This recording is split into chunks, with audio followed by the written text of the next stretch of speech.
bari kai mai wata shi kadai da zai gyara mu wata ta gyaro saboda na ji labarin komai kan da babu wanda ke gyaran waya.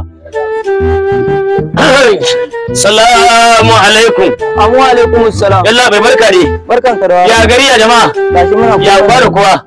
Wallahi gyaran waya na kawo. Me da mu rai taka? Matsalar ɗaya ce zuwa biyu. Na farko sikirin baya yi. Na biyu kuma in batirin na ciki wayar ba ta kawowa sai an cire batirin.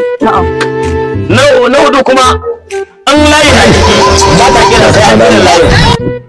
A takaice dai kuma injin ɗin ciki rabi ne ba wai ba ne. An za a sa caji ba ta yi sai an sa cajin tukunna an cire cajin take yi.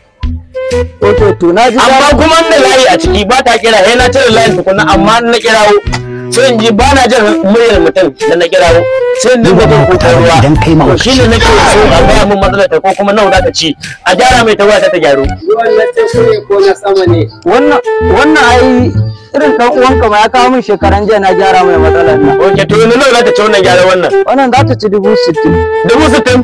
60,000?